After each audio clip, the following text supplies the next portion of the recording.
Presiden Amerika, Donald Trump, mewujudkan janjinya untuk menaikkan tarif bagi komoditas dari Tiongkok. Sejak menjabat, Trump sudah menaikkan tarif 10% dan menambah lagi 10% untuk produk dari Tiongkok. Kenaikan tarif ini mulai menuai reaksi dari Tiongkok karena dapat menggoyahkan pertumbuhan ekonomi negeri tirai bambu tersebut. Secara perlahan, Tiongkok mulai membalas Amerika dengan menaikkan tarif untuk produk pertanian yang berasal dari Amerika. Kebijakan tarif ini masih dicermati secara detail oleh Tiongkok agar ekonomi mereka tetap tumbuh di tengah perang tarif. Pertemuan tahunan Parlemen Tiongkok diselenggarakan dengan penuh optimisme di tengah berbagai persoalan di negara dengan perekonomian terbesar kedua di dunia tersebut. Tiongkok tetap memproyeksikan pertumbuhan ekonomi sebesar 5% setahun ke depan.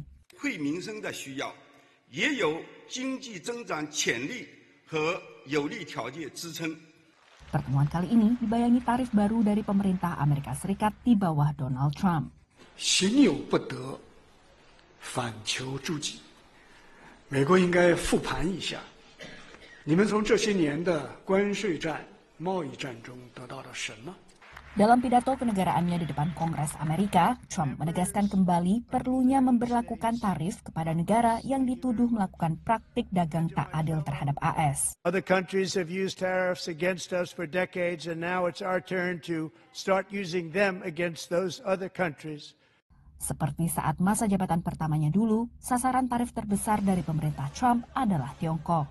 Sejak menjabat, Trump telah 2 kali menetapkan tarif ke Tiongkok. Tarif pertama sebesar 10% aktif pada 4 Februari lalu, kemudian tambahan 10% pada 4 Maret.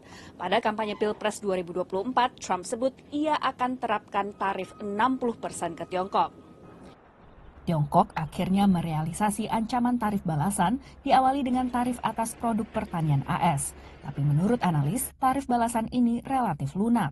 Whereas Trump's tariffs were across the board, the People's Republic of China's were much more selective and directed at specific industries and activities, specific products. Guna bertahan melawan tarif, Tiongkok mencoba mendongkrak konsumsi domestik, tapi upaya ini menghadapi beberapa kendala. There's still overproduction in China, so exports are still needed by a lot of companies.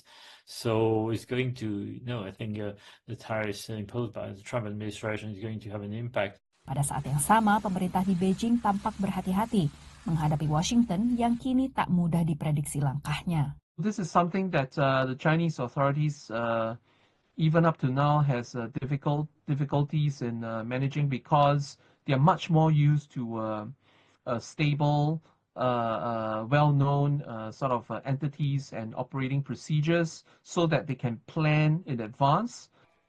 Analis mencermati, tarif hanyalah salah satu dari persoalan yang merundung perekonomian Tiongkok.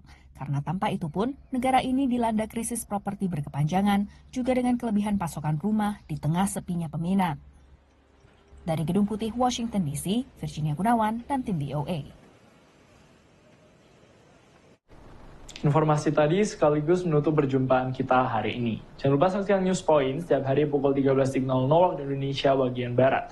Hanya di BTV, Televisi Pendidikan Universitas Brawijaya. Bersama saya Fadian Subianto dan seluruh kru yang bertugas, pamit undur diri, terima kasih dan selamat beraktivitas.